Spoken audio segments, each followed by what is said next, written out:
रमाइलो छ यो साँझ। Hi, this is Arjun Kumar. जब तिमी आयो आज, you are tuned to Times FM 90.6। You deserve better. तिमीलाई आज। तपाई आफ्नो स्वास्थ्य प्रति कतिको चिन्तित हुनुहुन्छ? हाम्रो सरकार तपाईको स्वस्थ जीवन प्रति कार्यक्रम झण्डो स्वस्थ जीवन। स्वस्थ जीवनका लागि अति आवश्यक हेल्थ टिप्स, स्वास्थ्य सम्बन्धी विभिन्न जानकारी, डाक्टर्सहरूसँगको प्रत्यक्ष कुराकानी अनि तपाईको समस्याको समाधान। कार्यक्रम झण्डो स्वस्थ जीवन, brought to you by Jhandu chyawanprash. रोगको संक्रमणबाट बस्न शरीरको इम्युन सिस्टमलाई मजबुत बनाऊ र निरोगी रहौ। झण्डुको असली च्यवनप्राश 100 वर्षदेखि विशेषज्ञद्वारा सिफारिस गरिएको आयुर्वेदिक फर्मुलाबाट बनेको, जसले तन, मन र दिमागलाई स्वस्थ राख्छ। साथै झण्डु च्यवनप्राशको दैनिक सेवनले तपाईको रोग प्रतिरोधात्मक क्षमतालाई वृद्धि गर्छ र तपाईलाई स्वस्थ राख्छ। बदलिरहने मौसममा हरपल चुस्ती अनि तन्दुरुस्तीको लागि अपनाउनुहोस् झण्डुको असली च्यवनप्राश। बढ्दो उमेरका लागि झण्डो केसरी जीवन।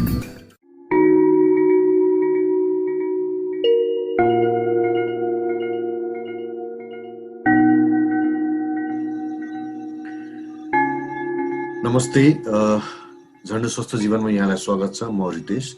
स्वास्थ्य सम्बन्धी सूचनामूलक, चेतनामूलक र जानकारीमूलक यो कार्यक्रम झण्डो स्वस्थ जीवनमा तपाईँहरूले सुन्दै हुनुहुन्छ विभिन्न देशका विभिन्न सहरबाट प्रसारण हुने विभिन्न रेडियो स्टेसन मार्फत। कार्यक्रमको उद्देश्य तपाईँलाई स्वस्थ राख्नु हाम्रो उद्देश्य हो, हाम्रो मनचाहि हो र हाम्रो यही उद्देश्यले गर्दा हामी हरेक हप्ता एउटा रोग सम्बन्धी जानकारी यहाँ समक्ष लिएर आउँछौँ र एउटा उपचार पद्धतिबारे यहाँलाई जानकारी गराउँछौँ हरेक हप्ता र तपाईँलाई सजग गराउँछौँ, सचेत गराउँछौँ कि यदि तपाईँको शरीरमा पनि कुनै लक्षण देखिन्छन्, यदि तपाईँ पनि त्यस्ता लक्षण तपाईलाई अनुभव हुन्छ भने समयमै तपाईँ चिकित्सकमा गएर यदि परामर्श गर्नुभयो भने तपाईँ त्यस्ता रोगहरूबाट बस्न सक्नुहुन्छ। हाम्रो उद्देश्य यही हो, ताकि तपाईँलाई कुनै मानसिक भार नहोस्, शारीरिक पीडा नहोस् र आर्थिक भार तपाईँमा नपरोस् भनेर समयमै सचेत गराउने हाम्रो उद्देश्य हो। यसै क्रममा आज हामीले विषयवस्तु लिएका छौँ नशा रोग र नशा रोग सम्बन्धी यो हामी जानकारी गराउँछौँ। कस्ता कस्ता नशा रोग हुन्छन्, यसका सिम्पटम्स के देखिन्छन्, यसका समस्या कस्तो खालको हुन्छ, यसलाई कसै आयुर्वेदिक चिकित्सामा गरिन्छ र यसमा पञ्चकर्म भन्ने एउटा आयुर्वेदिक उपचार पद्धति छ, प्रणाली छ। यो उपचार प्रणालीले कसरी ठिक पार्छ हामीलाई भनेर यी विविध जानकारी आज हामी कार्यक्रममा गर्न गइरहेका छौँ। र आज हामीसँग स्टुडियोमा हुनुहुन्छ डाक्टर महारुद्र कुमार ठाकुर। उहाँ कन्सल्टेन्ट आयुर्वेद फिजिसियन हुनुहुन्छ र पञ्चकर्म स्पेसियलिस्ट हुनुहुन्छ। उहाँले आयुर्वेदमा एमडी पनि गर्नुभएको छ। डाक्टर साहब, यहाँलाई स्वागत छ कार्यक्रममा। धन्यवाद रितेशजी। यो कार्यक्रम सूचनामूलक कार्यक्रम नशा रोग र आयुर्वेदको खास गरी पञ्चकर्म सम्बन्धी जानकारी गराउन निम्तो गर्नुभएकोमा हजुर सबैलाई धन्यवाद छ। हजुर धन्यवाद। डाक्टर साहब, अघि पनि मैले भने कि आज हामी नशा रोग बारे र आयुर्वेदमा पञ्चकर्म प्रणाली भन्छौँ, यसको बारेमा धेरैलाई जानकारी नहुन सक्छ, किन यसले धेरै लाभ छन्, यसका धेरै फाइदाहरू छन् होइन।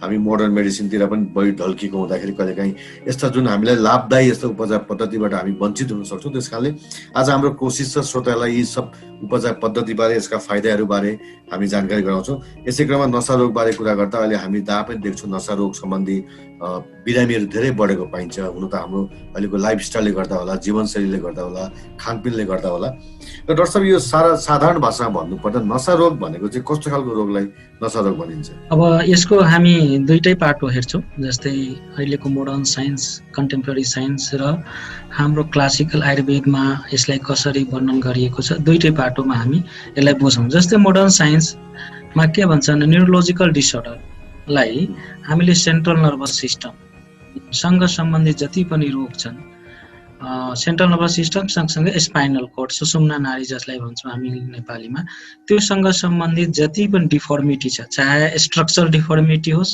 या फङ्सनल डिफर्मिटीहरू होस्, त्यो सबैलाई हामी नशा रोग अन्तर्गत राख्छौँ भन्ने आयुर्वेदका क्लासिकल संहिताहरू छन्। जस्तै चरक संहिता भयो, सुश्रुत संहिता भयो, अष्टाङ्ग हृदयहरूमा के भन्छन् भने यो सबैलाई नशा रोगलाई वात व्याधि अन्तर्गत भनिएको छ। वात व्याधिमा नशा रोग मात्रै होइन कि हाम्रो मस्कुलो स्केलेटल सम्बन्धी, जस्तै हाड जोड्ने सम्बन्धी समस्यालाई पनि हाम्रो शास्त्रले वात व्याधि अन्तर्गत नै राखिएको पाइन्छ। जम्मा जम्मी जस्तै अब नाममै कीटान गरेर आयुर्वेदमा 80 प्रकार भएको भनिए पनि त्यसको असंख्य दोष जस्तै हाम्रो आयुर्वेदमा वातपित्त कफलाई प्रमुख दोषको रूपमा रोगको कारणको रूपमा मानेको हिसाबले यो खास गरी वात व्याधि अन्तर्गत पर्ने रोगहरूमा नशा रोग आउँछ सामान्य भाषामा बुझ्दा। अब जस्तै मोडर्नले मेजर भनौँ न पारालाइसिसदेखि लिएर तपाईँको सामान्य पेरिफेरल न्युरोप्याथीहरूलाई न्युरोलोजिकल डिसअर्डरमा लिएको छ। त्यसमा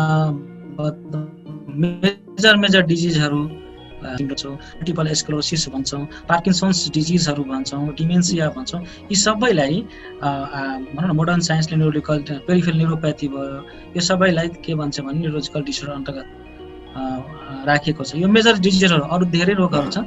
अब मान्छेले अब भनौँ न यो अलिक सिरियस खालका रोगहरू मेजर डिजिज मैले मात्रै नाम लिएँ भने तपाईँको उसमा चाहिँ हाम्रो आयुर्वेदमा जस्तै पक्षाघात भन्छ, प्यारालाइसिसलाई पक्षाघात भन्यो, सियाटिका जस्तो रोगहरूलाई गिरिदृष्टि भन्छ, सर्भाइकल मायोलोप्याथी भयो विश्वाची भन्छ, तपाईँको फ्रोजन सल्जरलाई अब्बाहुका भन्छ।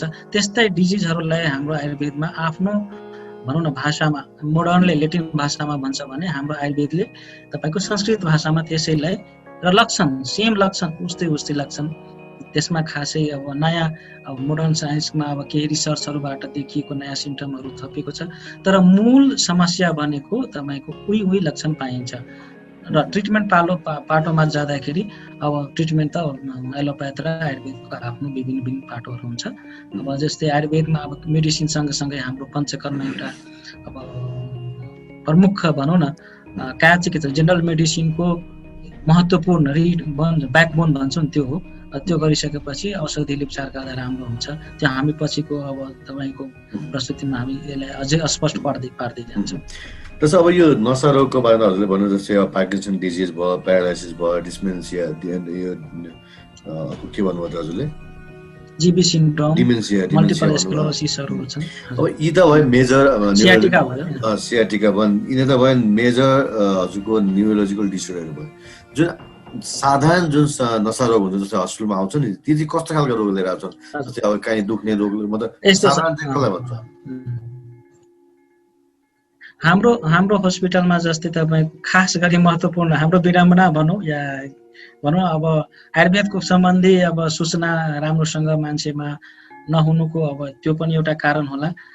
जस्तै मोडर्न साइन्सबाट ट्रिटमेन्ट गरेर थाकेर आइसकेपछि हाम्रो आयुर्वेदमा चिकित्सा गर्न आउने भनेको तपाईँको जस्तै पक्षाघात, प्यारालाइसिस भन्छौँ हामी, त्यस्तै जीबी सिन्ड्रोम मैले भने जस्तै नशा त सुरुमा थाहा हुँदैन, तर जब हामी डायग्नोसिस गर्दै जाँदाखेरि अब यसलाई चाहिँ यो क्याटेगोरीमा जीबी सिन्ड्रोम भयो, मल्टिपल स्क्लेरोसिसहरू भयो या पेरिफेरल न्युरोप्याथीहरू भयो। खास गरी तपाईँको जस्तै ढाड दुख्ने, घाँटी दुख्ने होइन, अनि घाँटी दुख्दा ढाड दुख्दाखेरि नसा पनि झमझमाउँदै जाने, कहिलेकाहीँ तपाईँको त्यो के भन्छ नम्बनेस हुने, लाटो हुने, त्यस्ता समस्याहरू लिएर मान्छे आइरहेको हुन्छ।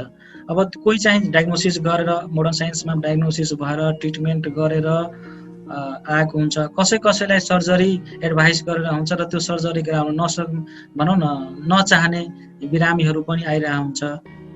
त्यस्ता रोगहरूलाई हामी चाहिँ पञ्चकर्म विधिबाट र आयुर्वेदको चिकित्सा पद्धतिबाट हामी राम्रो गर्ने भन्ने मौका पाउँछौँ र निको पनि भएर मान्छे गइरहेको हुन्छ। त्यसमा चाहिँ जस्तै प्यारालाइसिसको केसमा हेर्नु पर्दा एक्युट स्टेजमा हाम्रोमा आउँदैन। कस्तो केस जस्तै अब तपाईँको मोडर्न साइन्समा के भन्छ भने सर्जरिकल केस हुन्छ, कहिलेकाहीँ मेडिसिनले ठिक हुने हुन्छ। अब त्यहाँ चाहिँ सर्जरी गर्यो, तर सर्जरी गरिसकेपछि जब मेन कारण हटेपछि अब जस्तै डिफर्मिटीहरू भयो, त्यो डिफर्मिटीहरूलाई कम गर्न अनि भनौँ न लिम्सहरूको मुभमेन्टहरू भनौँ नम्बनेसहरू कम गर्न अनि हाम्रोतिर भनौँ न आउँछन्। त्यस्ता रोगहरू आउने हुन्छ खास गरी। जस्तै अब यो हामीले अब प्यारालाइसिस त मतलब नर्मली डायग्नोसिस जस्तो भयो, किनकि त्यो फिजिकल देखिने पनि भयो होइन। कसैलाई अब ब्रेन स्ट्रोक भएर हुन्छ, कसैलाई चाहिँ अब स्ट्रोक भएर पनि हुन्छ, कसैलाई हार्ट एट्याक भएर प्यारालाइसिस हुन्छ, कसैलाई विभिन्न कारणले प्यारालाइसिस हुन्छ होइन। यो त देखिने भयो। जस्तै अब कारण हुन्छ जस्तै तपाईँको स्ट्रोकमा मेनली चाहिँ अब मोस्ट कमन कज भनेको इस्केमिक स्ट्रोक भन्छ। तपाईँले हार्टको कारणले भन्नुभयो नि, जस्तै इम्बोलिजम कहीँ भयो अनि ब्रेनमा गएर त्यो भनौँ न थ्रोम्बोसिस भएर इम्बोलिजम भएर अक्सिजन सप्लाई कम भयो भने त्यसलाई हामी इस्केमिक स्ट्रोक भन्छौँ। त्यो एउटा प्रकारको हुन्छ। अर्को प्रकारको हेमरेजिक स्ट्रोक हुन्छ, जस्तै अब कसैको पहिलादेखि बिपी छ थाहा छैन वा बिपी भएर त्यसको बडी प्रेसर बढी छ, औषधि नियमित खाएन भने सडनली कुनै बेला हाइपरटेन्सन भयो नि स्ट्रोक भयो भने हेमरेजिक स्ट्रोकमा आउँछ। कहिलेकाहीँ ट्रान्स इस्केमिक एट्याक भन्छ कि जस्तै 24 देखि 48 घण्टासम्म minimum oxygen supply temporary supply कम हुन्छ। त्यो बेलामा तपाईँको त्यो विकनेसहरू देखिन्छ, तर प्रोपर ट्रिटमेन्ट भएपछि त्यो फेरि 24 देखि 48 72 घण्टापछि फेरि त्यो नर्मल भएर जान्छ। कहिलेकाहीँ तपाईँको त्यो इलेक्ट्रोलाइटहरू सोडियम इलेक्ट्रोलाइटहरू जुन हुन्छ हाम्रो शरीरमा कम भएर पनि प्यारालाइसिस भएको लक्षण देखाउँछ, तर त्यो नशा रोगमा आउँदैन। अब कुनै कारणले तपाईँको अब कम इलेक्ट्रोलाइट लस भयो त्यसको कारणले चाहिँ प्यारालाइसिस जस्तै लक्षण देखिने तर ट्रु प्यारालाइसिस नहुने त्यस्ता लक्षणहरूमा पनि देखिन्छ। स्वास्थ्य सम्बन्धी सूचनामूलक चेतनामूलक र जानकारीमूलक कार्यक्रम जहाँ हामी तपाईँलाई हरेक हप्ता कुनै न कुनै एउटा विषयवस्तुमा रोगबारे जानकारी गराउँछौँ, त्यसका सिम्टम्स, लक्षण, त्यसका उपचार पद्धति, उपचार विधि, कसरी ती रोगबाट बस्ने आदि इत्यादि कुरा हामी यहाँलाई जानकारी गराउने क्रममा आज हामीले नशा रोग सम्बन्धी यहाँलाई जानकारी गराउँदैछौँ र यसलाई उपचार पद्धति पञ्चकर्म जुन आयुर्वेदिकमा पञ्चकर्म एउटा उपचार पद्धतिको बारे जानकारी गराउँदैछौँ। हामीसँग स्टुडियोमा डाक्टर महारुद्र कुमार ठाकुर डाक्टर हुनुहुन्छ, उहाँ कन्सल्टेन्ट आयुर्वेद फिजिसियन हुनुहुन्छ, त्यसै गरी पञ्चकर्म स्पेसियलिस्ट पनि हुनुहुन्छ र साथै उहाँ सेन्ट्रल आयुर्वेद हस्पिटल नरदेवी आयुर्वेद अस्पताल भन्छ जसलाई हामी काठमाडौँमा नरदेवीमा उहाँ चाहिँ त्यहाँ कार्यरत हुनुहुन्छ। डाक्टर साहब, अब जस्तै घरमा अब यो नशा रोग सम्बन्धी अब हामी एकछिन लक्षणको कुरा गर्ने गरौँ होइन। साधारणतया अब विभिन्न कुराका लक्षण हुन्छन्, जस्तै अब नशा रोगमा पनि अब जस्तै हार्ट जोड्नीको लक्षण र नशाको लक्षण कहिलेकाहीँ जुझ्न जान्छ। नशा र हार्ट भनेको लौला शरीरका सँगसँगै भएकोले नशा दुखेको कि मतलब होइन जोड्नी त पनि एउटा क्लियर हुँदैन। भनेपछि अब घरमा बसेको एकजना व्यक्तिले जो श्रोताले कार्यक्रम सुनिरहनु भएको छ उहाँमा कस्ता कस्ता लक्षण देखे चाहिँ, किन अब प्यारालाइसिस त सिधै मान्छे नै थाहा हुने भयो प्यारालाइसिस भएको छ भनेर होइन। अब पार्किन्सन डिजिज पनि थाहा हुने भयो, हात कामै गर्छ उहाँलाई होइन। अब डिमेन्सिया पनि थाहा भइहाल्ने भयो। भनेपछि अब घरमा बसेको एउटा साधारण व्यक्तिलाई कस्तो लक्षण देखियो भने चाहिँ उसले सोच्नुपर्छ कि मलाई नशा सम्बन्धी कुनै रोग हुन सक्छ भनेर। जस्तै हेर्नुभयो तपाईँले हार्ट जोड्नीसँग सम्बन्धित भन्नुभयो, त्यो एकदम सही कुरा हो। कहिलेकाहीँ मुख्य कारण चाहिँ हार्ट जोड्नी हुन्छ। जस्तै सर्भाइकल माइलोप्याथीको कुरा गरौँ। सर्भाइकल माइलोप्याथी भनेको के हुन्छ भने तपाईँको नेक रिजनको स्पाइनल कर्डमा केही डिफर्मिटी देखियो भने त्यो खास गरी के हुन्छ हुन्छ तर प्रस्तुति हुन्छ नशाको भन्ने। जस्तै अब तपाईँको विकनेस हुने, कुनै काम गर्दा पावर जति पावर हुनु पर्ने हो त्यो नहुने, मुठी बनाउँदा चाहिँ मुठी बन्न नसकिने, अनि त्यस्ता कुराहरूबाट के थाहा पाउँछौँ भने हामी हाम्रो नेक रिजनको नसामा केही समस्या छ भने थाहा पाउँछौँ। जस्तै अब तल्लो ढाडको कुरा गर्छौँ भने त्यहाँ ढाडमा पेन भएर तपाईँको तलदेखि खुट्टासम्म कसैलाई एकातिरबाट कसैलाई दुईतिरबाट के हुन्छ भने नसा त्यो। जस्तै पार्किन्सनिजमको कुरा गर्नु हो भने जस्तै कामले त अलि पछि पनि हुन सक्छ, तर त्योभन्दा पहिला के हुन्छ भने अहिले तपाईँको रिसर्च स्टडीले के देखाएको छ भने उसलाई पुरानो कब्जियत हुन्छ कि लामो समयदेखि कब्जियत भएको हुन्छ र त्यसले गर्दाखेरि उसलाई पछि गएर पार्किन्सनिजम डेभलप भएको हुन्छ। यसमा दुईटै कुरा हुन्छ, लामो कन्स्टिपेसन भयो भने पार्किन्सनिजम डेभलप भयो वा पार्किन्सनिजम डेभलप भएपछि फेरि कन्स्टिपेसन डेभलप। आयुर्वेदले के भनेको छ भने तपाईँको यो वात व्याधि जति पनि छ त्यो खास खानपान छ हाम्रो डाइट बिहेभियरदेखि लिएर मुखमा 10 बजे खान्छ एक दिन भने 12 बजे खानुसम्म फास्टिङ गर्नु, राति राम्रोसँग तपाईँको भनौँ न नसुत्नु। अब अहिलेको अब आइटीको समयमा हेर्नु, अब कुनै मान्छे अब 10 बजे 12 बजे 1 बजेदेखि सुत्छन्। यी कुराहरूले के गरे हुन्छ भने हाम्रो नर्भस सिस्टमलाई भनौँ न माइनर रूपमा इफेक्ट पारिरहेको हुन्छ र पछि गएर तपाईँको भनौँ न इम्युन सिस्टमलाई नै एट्याक गर्छ। जस्तै तपाईँको यो मल्टिपल स्क्लेरोसिस जस्ता रोगहरू, तपाईँको यो जीबी सिन्ड्रोमहरू जस्ता रोगहरूले के गर्छ भने अटो इम्युन डिसअर्डर अन्तर्गत आउँछ। हाम्रो इम्युन सिस्टम गडबड भयो भने हाम्रै शरीरका सेलले हाम्रै शरीरलाई नर्भका सेलहरूलाई ड्यामेज गरिरहेको हुन्छ। जस्तै तपाईँको यो जीबी सिन्ड्रोममा के हुन्छ भने नर्भको माथिल्लो सबभन्दा लेयर हुन्छ माइलिन सिट, त्यसलाई डिस्ट्रोय गरिसकेपछि हाम्रो जुन कन्डक्सन हुन्छ नर्भका कन्डक्सनहरू, जस्तै एउटा नर्भले अर्को नर्भलाई सेन्सेसन दिइरहेको हुन्छ, जस्तै यो काम गर त्यो काम गर, अनि त्यो गर्न नसकेपछि के हुन्छ भने त्यो हाम्रो नसाको रोगहरू डेभलप हुन्छ। भन्नाले आयुर्वेदको के सिद्धान्त छ भने हाम्रो डाइट एन्ड बिहेभियर राम्रो भएन, मूल कारण त्यो हामीले इग्नोर गरिरहेको हुन्छौँ। हामीले के ठानिरहेको हुन्छ भने यो सामान्य कुराहरू छ, यसले हामीलाई के असर गरिरहेको गर्दैन भने, तर त्यही कारणहरू रेगुलर हाम्रो अभ्यासमा आयो भने, त्यही कारण रिपिटेड हामी सेवन गर्यो भने त्यसले पछि गएर नसा रोगहरू सम्बन्धी लक्षण ल्याउँछ। अब हाम्रो आयुर्वेदको के छ भने जस्तै पञ्चकर्मको कुरामा मैले भने सुरुमा पनि, जस्तै पञ्चकर्म भनेको आयुर्वेदको मूल ब्याकबोन ट्रिटमेन्टमा आउँछ हरेक रोगको। तर यो नर्भ न्युरोलोजिकल डिसअर्डर भनेको नसा रोगमा यसको अति नै महत्त्व छ। पञ्चकर्ममा जस्तै वर्डबाटै थाहा हुन्छ, पञ्च भनेको 5वटा, कर्म भनेको काम, भनेको 5वटा थेरापी जसले चाहिँ विभिन्न रोगमा अवस्था अनुसार त्यसलाई हामी उपयोग गर्छौँ। त्यसमा थेरापेटिक भोमिटिङ भन्छ, हाम्रो आयुर्वेदमा वमन भन्छ, त्यसपछि थेरापेटिक पर्गेसन भन्छ। हजुर, मैले बिचमा रोकेर थिएँ। जस्तै हामीले पञ्चकर्म ट्रिटमेन्टमा जानुभन्दा अगाडि जस्तै अब हामीले त पहिला यो जुन नसा रोग छ त्यसलाई हामी डायग्नोस गर्छौँ पहिला डाक्टर साहब, होइन? जस्तै उहाँको काउन्सिलिङ गरिन्छ, उहाँलाई चाहिँ हजुरले सिम्पटम्सको बारेमा बताउनु भयो अघि, होइन? कि जस्तै हात खुट्टा झमझमाउने, ब्याक पेन हुने, अथवा यो औँला नचल्ने, होइन? यी पनि कहिले काहीँ नसामा आउन सक्छन्। कमजोरी हुने, हजुर कमजोरी, पिँडुला दुख्नेहरू भए, होइन? यी सबै मतलब नसा रोग सम्बन्धी हुने भए भनेपछि यस्तो खालको जब डायग्नोसिस देखिन्छ यसलाई चाहिँ हामीले डायग्नोसिस कसै गर्छौँ? काउन्सिलिङको भरमा गर्छौँ अथवा कुनै तपाईँले मतलब कुनै प्रविधि हुन्छ? हजुर, एकदम सही कुरा गर्नुभयो। यो डायग्नोसिस गर्नलाई अहिलेको मोडर्न टुलहरू अपनाउँछौँ। जस्तै सुरुमा सामान्य काउन्सिलिङबाटै गरिन्छ।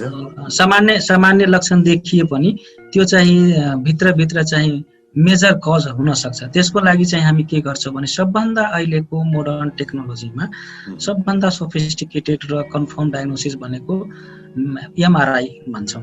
केही चिजहरू ब्लडबाट हुन्छ, जस्तै तपाईँको इम्युनोलोजिकल डिसअर्डरमा इम्युनोग्लोबिनको मात्राहरू कम बेसी हुन सक्छ भने नर्भ कन्डक्सन टेस्ट भन्छौँ हामी, एमआरआई गराउँछौँ, माइलोग्राफी गराउँछौँ। डिफ्रेन्ट किसिमको तपाईँको डायग्नोस्टिक टुलहरू छन्। रोगीको बिरामीको भनौँ न बिरामीको लक्षण हेरेर एडभाइस गर्छौँ, अनि त्यो एडभाइस गरिसकेपछि एक्ज्याक्ट कज के हो त त्यस हिसाब हामी चाहिँ ट्रिटमेन्ट प्लान गर्छौँ। अब कसैलाई सुरुको अवस्थामा पञ्चकर्म नभएर इमर्जेन्सी ट्रिटमेन्ट दिनुपर्ने हुन्छ, त्यसलाई इमर्जेन्सी ट्रिटमेन्ट गरेर अनि पछि चाहिँ पञ्चकर्म गर्न सक्छौँ। जस्तै अब कुनै बिरामीलाई एक्युट स्ट्रोक भयो, आइसियुमा भर्ना गर्नुपर्ने भयो, भेन्टिलेटरमा राख्नुपर्ने अवस्था छ भने त्यो गरेर पछि स्टेबलाइज भइसकेपछि हामी आयुर्वेदको चिकित्सा र पञ्चकर्मतिर जान्छौँ। तर मेन डायग्नोस्टिक भनेको अहिलेको जुन मोडर्न टेक्नोलोजी छन् त्यसैलाई हामी अपनाउँछौँ, त्यसैलाई फलो गर्छौँ। स्याम्पल ब्लड टेस्ट गरिन्छ, अरू टेस्ट गरिन्छ, होइन? अब डायग्नोसिस भयो कि उसलाई अब चाहिँ न्युरोलोजिकल डिसअर्डर छ अथवा चाहिँ नसा रोग सम्बन्धी कुनै रोग छ भने जब हामीले डायग्नोसिस गरेपछि अब हामी उपचार पद्धतिमा जान्छौँ, होइन? त्यसपछि उपचार पद्धतिमा गएपछि हामी उसलाई स्टार्टिङमै औषधि चलाउँछौँ कि पञ्चकर्मबाट सुरु गर्छौँ अथवा औषधिले काम नगरेपछि पञ्चकर्म गर्छौँ? हजुर, दुईटा अवस्था छ। जस्तै कसैलाई मेडिसिनबाटै नै ठिक हुने अवस्था छ भने त्यसै जान्छौँ। तर खास गरी मैले भने अघि पनि वात व्याधिमा तपाईँको पञ्चकर्मको विशेष योगदान छ र क्युरेटिभ रेट भनौँ न र डिफर्मिटी पछि गएर कम डिफर्मिटी हुने चान्सेस बढी हुन्छ।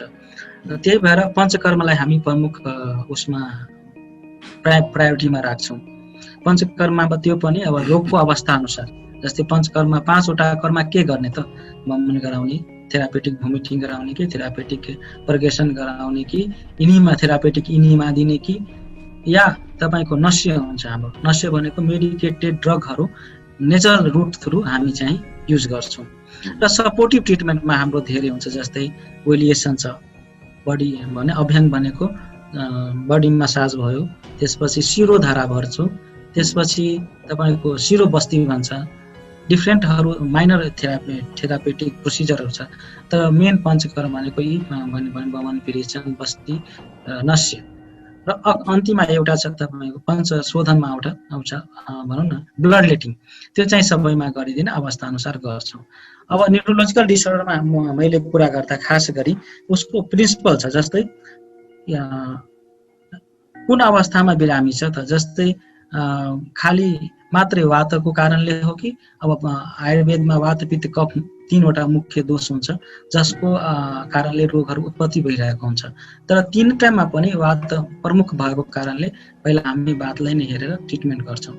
खाली वात मात्रै प्रकोप छ भने ओलिएसन गराउँछौँ। ओलिएसन गराएर अनि अभ्याङ भनेको डिफ्रेन्ट टाइप अफ तेलद्वारा रोग अनुसार सहचरादि तेल, महानारायण तेल, महाविषगर्भ तेल, धन्वन्तर तेल भन्ने डिफ्रेन्ट टाइप्स अफ तेल आउँछ। त्यो हिसाबले हामी अभ्याङ गराउँछौँ।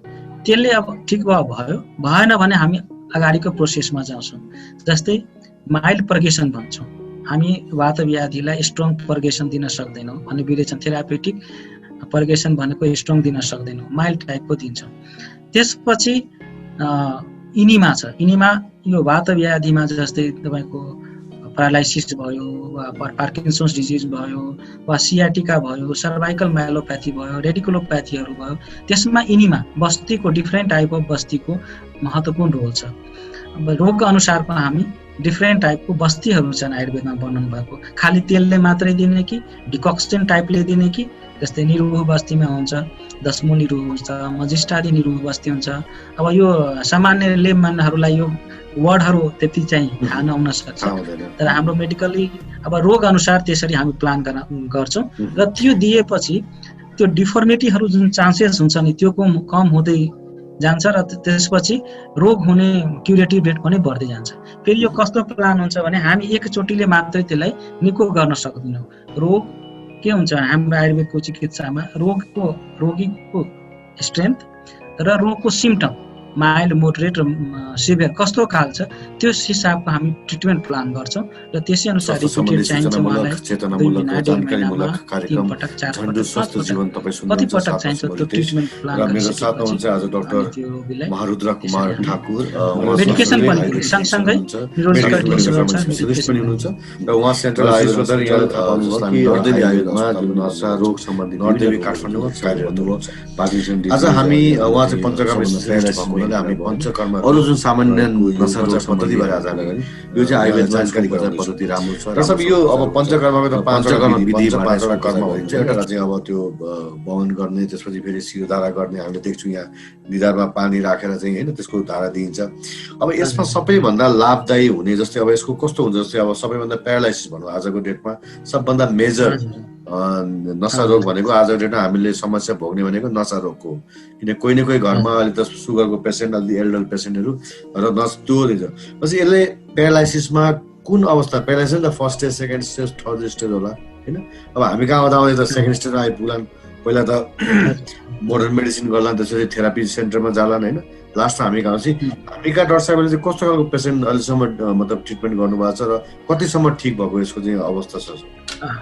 हजुर यस्तो छ, जस्तै हाम्रो यहाँ अब दुईटा कुरा म एउटा गर्न चाहन्छु। जस्तै मैले पढेर आएको साउथ इन्डिया कर्नाटक स्टेटहरूमा के हुँदो रहेछ भने एक्युट जसलाई चाहिँ आयुर्वेद प्रति जनचेतना बढी छ, केरला र कर्नाटकमा कुरा गर्नुभयो भने एक्युट स्टेजमै त्यहाँ आउँछ रहेछ मान्छेहरू। जस्तै एट्याक भयो अनि एक्युट स्टेजमै आउने आयुर्वेद, त्यसमा हामी आयुर्वेदमै आउँछ।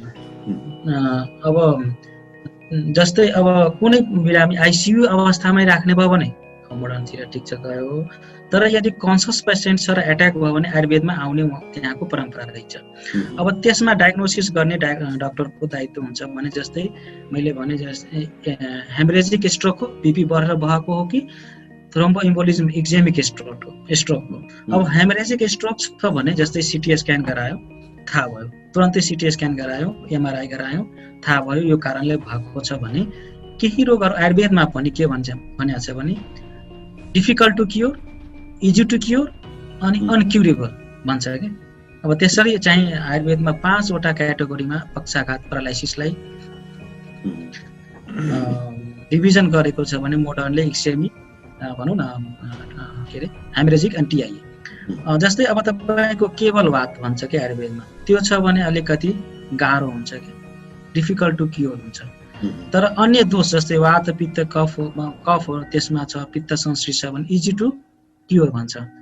जस्तै अब अरू अर्ग्यानबाट ब्रेन भन्दा बाहिर ब्लिडिङ बडी भयो, हाइपोटेन्सन भयो अनि एट्याक भयो भने त्यो फेरि इन्क्युरेबल भन्छ कि आयुर्वेदमा। त्यस्ता केसहरूलाई हामी रिफर गर्छौँ।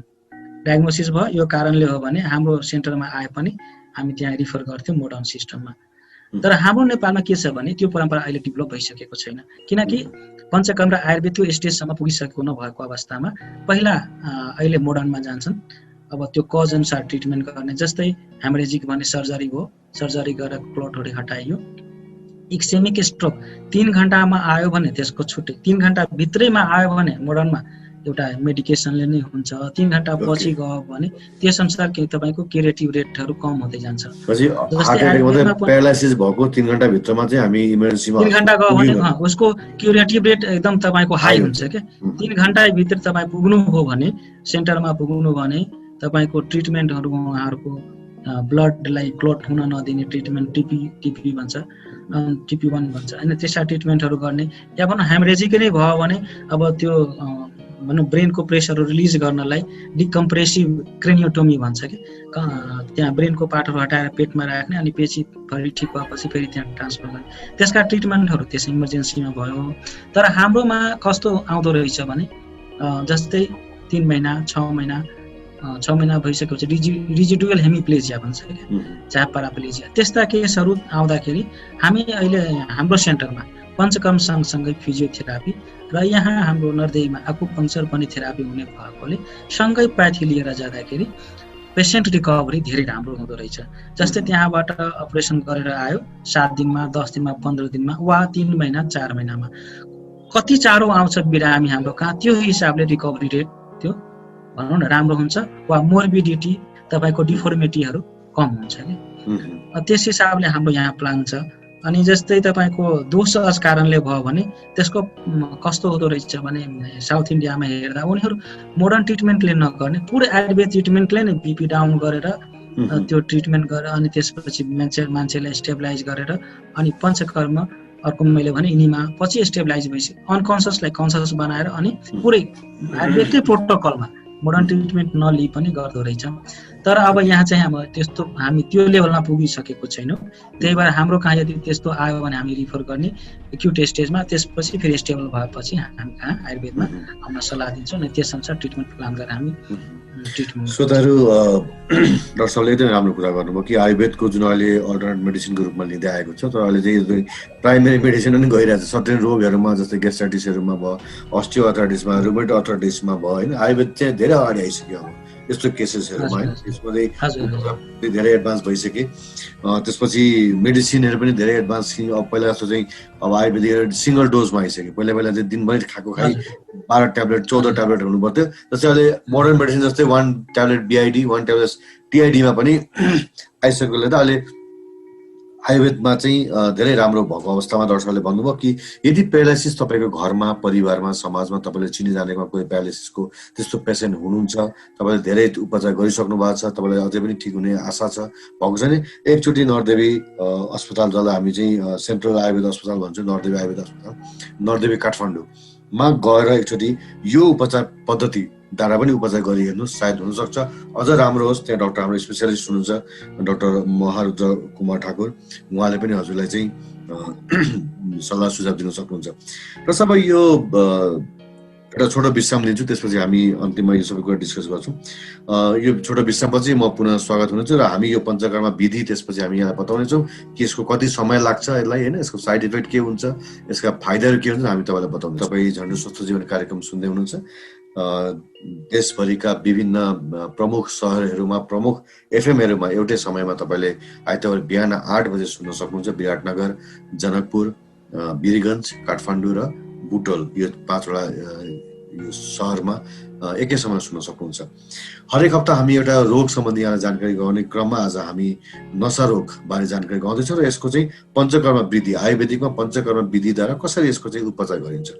र अब यो जुन अब जस्तै डायलिसिस भयो, उसलाई साधारणतया नसा रोग छ अथवा उसलाई चाहिँ अझ अब क्रोनिक रोग छ होइन, अथवा उसलाई प्यारालाइसिस छ अथवा चाहिँ अरू त्यस्ता समस्या छन् भने यो कति दिनको उपचार पद्धति हुन्छ, एक दिनमा कति समय लाग्छ, यसलाई कस्तो हुन्छ यसको प्रविधि सिस्टम चाहिँ?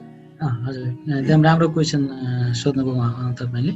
यस्तो के हुँदो रहेछ भने जस्तै प्यारालाइसिसको मेजर डिजिजमा यसको हेर्नुहुन्छ भने त्यसको लङ टर्म ट्रिटमेन्ट हुन्छ। हामी जस्तै अब यतिकैमा हुन सक्छ भने भन्न सक्दैनौँ, कारण कि आयुर्वेद चिकित्सा जुन छ तपाईँको व्यक्तिको प्रकृति र त्यसको शरीरमा दोषको अवस्था कस्तो छ, कसैलाई 6 महिना, 1 वर्ष, 2 वर्ष, 3 वर्ष उहाँले रिकमेन्डेडली आइराख्नु पर्ने हुन्छ भन्ने।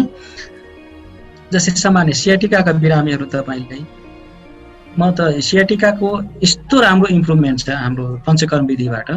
उहाँले जो मान्छे भनौँ न हिँड्न नसक्ने, उसलाई बोकेर आउने मान्छे 7 दिनमा हिँडेर जान सक्छ, तर उहाँलाई फेरि पुनः त्यस्ता समस्या नहोस् भनेर रिपिटेड हामी 3 पटक 4 पटक म्याक्सिमम 5 पटक बोलाएपछि उहाँ पूर्णतः स्वस्थ भएर जानुहुन्छ।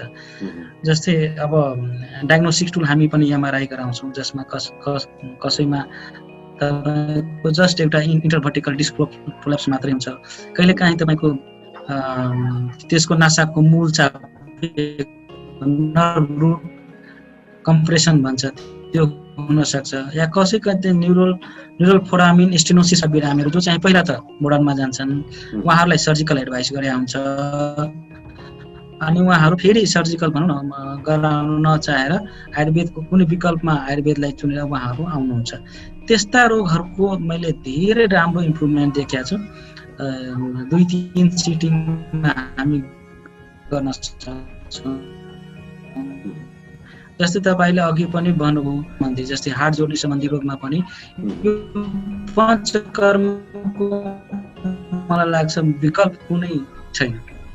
पञ्चकर्म गरिसकेपछि यदि राम्रो डक्टरको सल्लाहमा, यसमा फेरि के हुँदो रहेछ भने मान्छेलाई सबै ठाउँमा गएपछि एकै खालको ट्रिटमेन्ट हुन्छ भने भ्रम छ, त्यस्तो हुँदैन। तपाईँ जस्तै सियाटिकामै ग्रिद्रसी भन्छौँ, जसमा हाम्रो दोष वातज दोषको एउटा छुट्टै प्लान ट्रिटमेन्ट हुन्छ भने जस्तै त्यसमा चाहिँ हामी नाडी स्वेद गर्छौँ, स्टिम ड्रगको पानीले भनौँ उसलाई स्टिम दिन्छौँ भने वात कवचमा भने वातजमा हामी कटिबस्तु भन्छ, रिङ लगाएर तपाईँको तेल त्यहाँ हालेर ट्रिटमेन्ट प्लान हुन्छ। र तपाईँले भन्नुभयो जस्तै कुनै बिरामी गयो भने 1 दिनमा कति समय लाग्छ, त्यसमा के हुन्छ भने हामी डिफ्रेन्ट मोडलहरू हुन्छ। जस्तै उसलाई अभ्यङ्गनी गर्नु पर्यो, स्टिम बाथ पनि गर्नु पर्यो, अर्को पनि ट्रिटमेन्ट गर्नु पर्यो भने उहाँलाई 2 देखि 3 घण्टा लाग्न सक्छ पुरै 1 दिनको ट्रिटमेन्टमा। तर कसैलाई जस्तै एकवटा मात्रै ट्रिटमेन्ट छ, जस्तै कसैले कटिबस्ती मात्रै छ, कसैलाई नाडी स्वेद मात्रै छ, त्यस्तै हिसाबको टाइम लाग्ने भयो। तर एउटा प्याकेज हामी बनाउँछौँ, एउटा बिरामीको अवस्था हेरेर उहाँलाई यो ट्रिटमेन्ट, यो पञ्चकर्म जस्तै स्नेहन पनि चाहियो, स्वेदन पनि चाहियो, र अर्को बस्ती पनि चाहियो, कटिबस्ती पनि चाहियो भने त्यस हिसाबको ट्रिटमेन्ट हामी लगाउँदाखेरि त्यस्ता बिरामीलाई एडमिसन गरेर नै गराउँछौँ हामी। ओपिडी लेभलमा त्यो अलिकति सम्भव नहोला। अब कहिलेकाहीँ के हुन्छ भने हामीले त्यसको डाइट रिस्ट्रिक्सन हुन्छ, उहाँलाई केही बिहेभियर रिस्ट्रिक्सन हाम्रो हुन्छ, तिनीहरू पालन गर्न भनेपछि त्यो उहाँहरूलाई एडमिसन गरेर नै गर्ने गर्छौँ। त्यसमा चाहिँ राम्रो रिकभरी हुन्छ। अब कोही मान्छे भन्छ होइन हामी ओपिडी लेभलमा नै गराउन चाहन्छौँ भने त्यस्तोहरूको लागि पनि हामी 7 दिन कमसेकम 7 दिन बोलाउँछौँ। 7 दिनको प्याकेज हुन्छ। 7 दिनपछि तपाईँ फेरि अर्को 1.5 महिना 2 महिना पछि आउनुहोस्। फेरि 7 दिन चाहिँ डेली आउनु पर्यो सर। 7 दिन चाहिँ डेली आउनु। हजुर, डेली आउनु पर्यो। खाली पञ्चकर्मको लागि हजुर। फेरि त्यसमा सँगसँगै फिजियोथेरापी पनि हामी एड गरे आउँछौँ। हाम्रो यहाँ फिजियोथेरापीको पनि सुविधा हुने भएकोले फिजियोथेरापी पनि एड गरे आउँछौँ। कसैलाई एक्युपङ्क्चर पनि आवश्यक परेको हुनसक्छ, उहाँहरूले फेरि एक्युपङ्क्चर पनि एड गरेको हुन्छौँ कि त्यसले गर्दाखेरि यहाँ हाम्रो नरदेवीमा पेसेन्टको रिकभरी एकदम राम्रो हुन्छ। त्यही भएर हामी दर्शकहरूलाई श्रोताहरूलाई के अनुरोध गर्न चाहन्छु भने त्यस्तो समस्या छ भने तपाईँहरू फर्स्ट स्टेपमा आउनुभयो भने झन् राम्रो, होइन त अरू ठाउँमा पनि ट्रिटमेन्ट गरेर थाकेर आउनुभएको छ भने त्यसमा त्यसमा पनि धेरै लाभदायक हुन्छ भन्ने म अनुरोध गर्न चाहन्छु। जस्तै यो अर्को नशा सम्बन्धी धेरै कम्प्लेन जस्तै महिलाहरूमा बढी देखिन्छ जब ब्याकएक हुने होइन सियाटिका जस्तै लक्षण देखिने त्यही नै लक्षण त्यही हुन्छ, पेट दुख्ने पछाडि दुख्ने अनि खुट्टा सुनिने यस्ता लक्षण देखिन्छ। पछि के देखिन्छ भन्दा पछाडि नशा च्यापिएको छ हड्डीमा भन्ने एउटा आउँछ। यो पनि के हो जस्तो यो कस्तो खालको जस्तै अब 2-3टा कारण जस्तै अब कसै महिलाहरूको केसमा के हुन्छ भने आफ्टर मेनोपज जस्तै महिनावारी बन्द भएपछि क्याल्सियमको डिफिसियन्सी फिजियोलोजिकल रूपमा हुन्छ। अब जसको डाइट एन्ड बिहेभियर प्रोपर छैन भने उहाँहरूलाई हड्डी खिएर भनौँ न त्यो एउटा इन्फ्लामेसन भएर नासा च्याप्नु छुट्टै कारण। नासा च्याप्ने विभिन्न कारणहरू हुन्छ, जस्तै अब मोडर्न भाषामा भन्नुपर्दा स्पोन्डोलाइटिस भन्छ, स्पोन्डोलाइसिस हुन्छ, स्पोन्डाइलोलिस्थेसिस हुन्छ भने कहिलेकाहीँ फ्र्याक्चर भएर हुनसक्छ। डिफ्रेन्ट कारणहरू भए पनि प्रमुख रूपमा लक्षण भनेको के हुन्छ भने त्यही ढाड दुख्ने, त्यसपछि तलतिर त्यो नासा जहाँ गएको हुन्छ, कसैलाई एकातिर कसैलाई दुईतिर दुख्ने, झमझमाउने, निदाउने, कहिलेकाहीँ सुनिने, कहिलेकाहीँ पोल्ने, जलन भने बर्निङ सेन्सेसन हुने, त्यस्ता समस्याहरू भयो भने सबैको मेन ट्रिटमेन्ट भनेको त खालि मेडिसिन मात्रैबाट गर्दा अलि टाइम लाग्ने वा पुनः फेरि रोग हुने सम्भावना हुन्छ भने पञ्चकर्म विधिबाट गरेका ट्रिटमेन्टहरू रिकभरी चाँडो हुने र पुनः नहुने सम्भावना बढी हुन्छ। त्यसैले गर्दा यो विधि चाहिँ भनौँ न पञ्चकर्मको उपयोगिता त्यही भएर बढी देखिएको छ। जस्तै तपाईँलाई सियाटिका एकचोटि भयो, नासा च्याप्यो कुनै कारणले, आइबिडिपी भयो र तपाईँ पञ्चकर्म विधिबाट उपचार गराउनुहुन्छ भने त्यसको भनौँ रिकरेन्स हुने चान्स बहुत कम हुन्छ तपाईँले यदि त्यस अनुसारको डाइट एन्ड बिहेभियर फलो गर्नुभयो भने। होइन भने अब त्यो हुनसक्छ तर लामो ग्यापसम्म हुनसक्छ, भनौँ 5 वर्ष 7 वर्षपछि होला, त फेरि त्यसको ट्रिटमेन्ट गर्नुभयो भने त्यो चाहिँ राम्रो देखिन्छ। त्यो त रोगीको लागि भयो। अर्को तपाईँ निरोगी स्वस्थ मान्छे पनि कसैले आफ्नो यो रोग हुन नै नदिनको लागि पनि तपाईँ पञ्चकर्म प्लान गर्न सक्नुहुन्छ। ऋतु अनुसारको छ, जस्तै वसन्त ऋतुमा वमन गर्ने, शरद ऋतुमा विरेचन गर्ने, वर्षा ऋतुमा बस्ती लिने। जस्तै हामी कुनै सामान किन्दा प्रत्येक 1 इयरमा या भन्छौँ नि 1500 किलोमिटर चलेपछि हामी एउटा सर्भिसिङमा जान्छौँ नि त, बाइकमा कारमा हुन्छ नि त, 2 महिनापछि हो। त्यस्तै हाम्रो शरीर हामी हरेक चिजलाई ब्यालेन्स रूपमा लान सक्दैनौँ। यो अहिलेको अस्तव्यस्त जीवनमा हामी पुरै भनौँ न व्यावहारिक रूपमा कुरा गर्नु पर्दाखेरि थ्योरिटिकल रूपको जुन डाइट एन्ड बिहेभियर हुन्छ कहिलेकाहीँ त्यो हामी मिस्टेक गर्छौँ। त्यो मिस्टेकबाट के हुन्छ हाम्रो शरीरमा रोग उत्पादन गर्ने कारणहरू डेभलप भइरहेको हुन्छ। त्यसलाई रोक्नलाई हामी चाहिँ पञ्चकर्म विधिबाट ऋतु अनुसार स्वस्थ भएकै बेला गराउनु भने चाहिँ राम्रो। होइन भने रोग लागिसकेपछि पनि हाम्रो पञ्चकर्म विधिका कसैलाई मतलब त्यस्तो रोग लागेको छैन तर हामीले हाम्रो शरीरको अब शुद्धिको लागि अथवा हामीले रिफ्रेसमेन्टको लागि होइन अब चाहिँ डिफल्ट यो के अरे हाम्रो चाहिँ जति पनि अब यसलाई चाहिँ रिफ्रेस गर्नु भनौँ न अझ सर्भिसिङ गर्ने जस्तै भनेर त्यो पनि हामीले नर्मल वेमा नै एकचोटि गर्नु चाहिँ पर्छ हामीले होइन। त्यो गरेर शरीरलाई झन् राम्रो पढ्यो भने तपाईँको के हुन्छ भने सेलहरू रिजुभिनेट हुन्छ, तपाईँको आयु बढ्छ, तपाईँको भनौँ न इम्युनिटी पावर जुन हुन्छ त्यो बढ्छ र रोग प्रतिरोधात्मक शक्ति बढ्छ र तपाईँको भनौँ न एउटा क्यापेसिटी टु वर्क बढ्न जान्छ। तर फेरि के छ भने एउटा के मिसकन्सेप्सन छ भने पञ्चकर्मको बारेमा यो डिटक्सिफिकेसन थेरापी भन्छ कसैले, तर यो जस्ट डिटक्सिफिकेसन होइन, यो बायो क्लिन्सिङ मेथड हो। जस्तै भनौँ न डिटक्सिफिकेसनमा के हुन्छ भने कुनै मान्छे टक्सिन लियो र टक्सिन लिएपछि त्यसलाई बाहिर निकाल्ने जुन विधि हुन्छ त्यसलाई मोडर्नमा डिटक्सिफिकेसन भन्छ। तर त्यो पञ्चकर्म भनेको डिटक्सिफिकेसन होइन। डिटक्सिफिकेसन भएको आयुर्वेदको छुट्टै छ, टक्सिकोलोजी भन्ने ब्रान्च छ, त्यो ब्रान्च अन्तर्गत पर्छ। तर जस्तै हाम्रो डाइट एन्ड बिहेभियर नै कुनै बेला भनौँ विषको रूपमा विष जस्तै टक्सिन जस्तै लक्षण देखायो भने पञ्चकर्म विधिबाट त्यसलाई प्युरिफिकेसन गर्न सकिने भएको हुनाले कहिलेकाहीँ मिसइन्टरप्रिटेसन के हुन्छ भने यो डिटक्सिफिकेसन मेथड हो। तर यो डिटक्सिफिकेसन मेथड नभएर रोगी र निरोगी दुइटैको लागि बायो क्लिन्सिङ प्रोसेस हो, सँगसँगै रोगलाई निको पार्ने विधि हो। भनेपछि सकेसम्म यदि हामी निरोगी हुन चाहन्छौँ अथवा प्रिकर्सन लिन चाहन्छौँ अथवा हाम्रो शरीरलाई चाहिँ डिटोक्सिफाई गर्न चाहन्छौँ अथवा बायो क्लिन्जिङ गर्न चाहन्छौँ भने चाहिँ एकचोटि पञ्चकर्म गर्नु चाहिँ सबैको लागि उपयुक्त हुन्छ होइन डाक्टर साहब?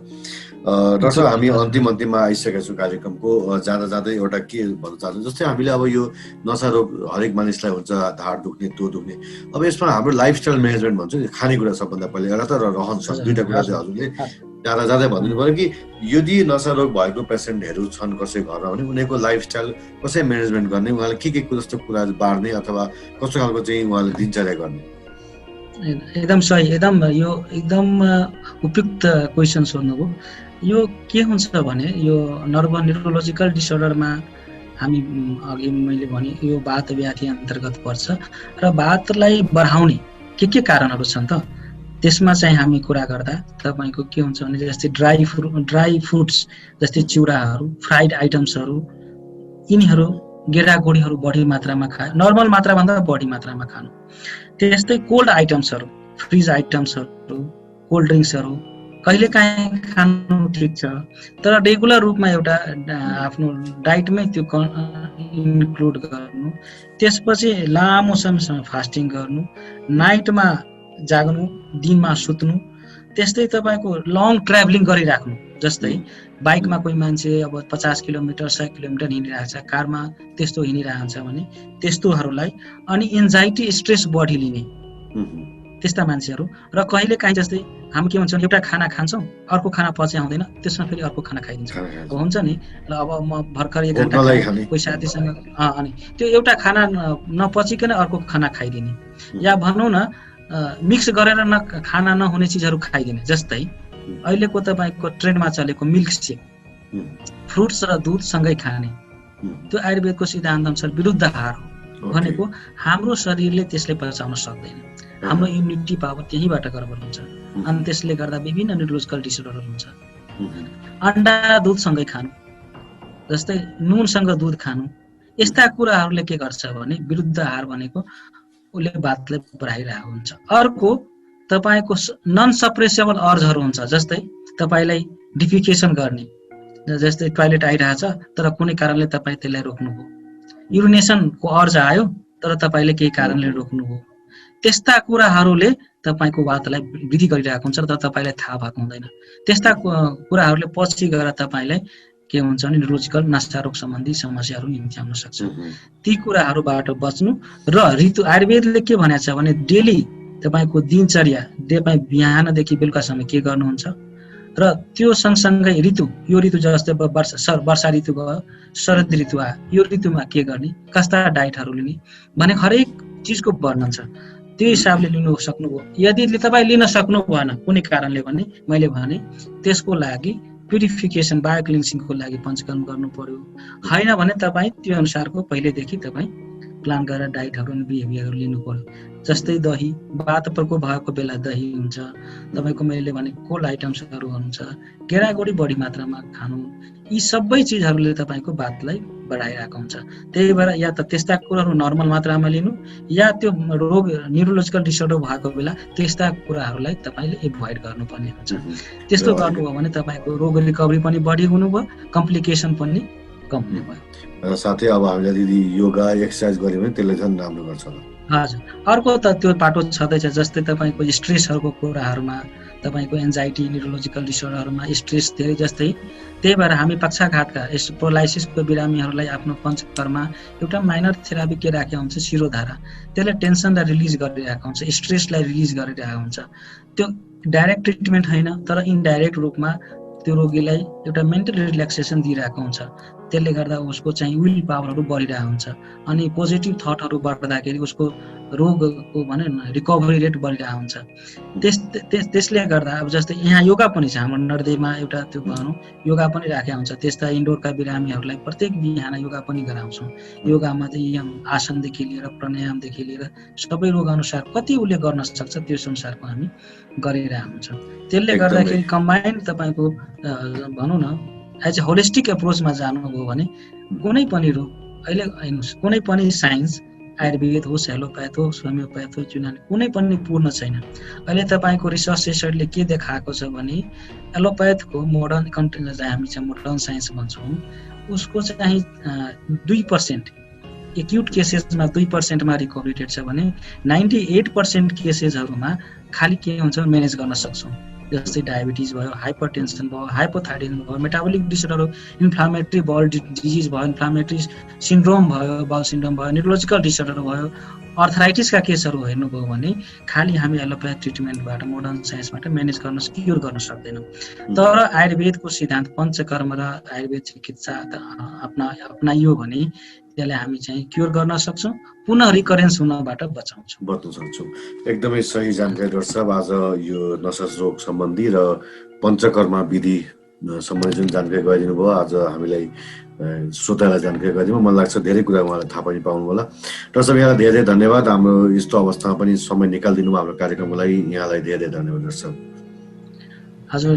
हजुरलाई पनि धेरै धेरै धन्यवाद। झन्डु आयुर्वेद स्वास्थ्य जीवन कार्यक्रममा बोल्न मौका दिनुभयो, त्यसको लागि म तपाईँको टिमहरूलाई धेरै धेरै धन्यवाद दिन चाहन्छु। र समग्र श्रोताहरूमा पनि आयुर्वेदले भनेका भनौँ न दिनचर्या, ऋतुचर्या र ट्रिटमेन्टलाई पालन गर्न अनुरोध पनि गर्न चाहन्छु। धन्यवाद। थ्याङ्क यू डाक्टर साहब। श्रोताहरू, उहाँ हुनुहुन्थ्यो doctor Maharudra Kumar Thakur, consultant Ayurveda physician, panchakarma specialist पनि हुनुहुन्छ र साथै उहाँ एमडी आयुर्वेदमा एमडी गरिसक्नु भएको छ र उहाँ अहिले सेन्ट्रल आयुर्वेद हस्पिटल, जसलाई हामी नरदेवी आयुर्वेद अस्पताल पनि भन्छौँ काठमाडौँमा, उहाँ कार्यरत हुनुहुन्छ। हजुरलाई पनि यदि यस्ता समस्या छन्, नसा सम्बन्धी समस्या छन्, घरमा कसैलाई हजुरको चाहिँ प्यारालाइसिस छ, पार्किन्सन डिजिज छ, कुनै पनि नसा सम्बन्धी छ भने हजुरले गएर डाक्टर महारुद्र कुमार ठाकुरसँग कन्ट्याक्ट गर्न सक्नुहुन्छ, नरदेवी अस्पताल जान सक्नुहुन्छ। सरकारी अस्पताल हो, अहिले आधुनिक तरिकाले चाहिँ मोडर्न विधिबाट त्यहाँ उपचारहरू गरिन्छ, पद्धति छ, नयाँ तरिकाले उपचार दिइन्छ। यहाँ पनि गएर त्यसकोबाट फाइदा लिन सक्नुहुन्छ। यति भन्दै आज मैले बिदा माग्ने बेला भएको छ। अर्को हप्ता फेरि अर्को एउटा उपचार पद्धतिबारे, अर्को एउटा रोगबारे यहाँलाई जानकारी गराउनेछु, उपस्थित हुनेछु। आजलाई बिदा दिनुहोस्। हजुरको यो साता स्वस्थमय रहोस्। नमस्ते।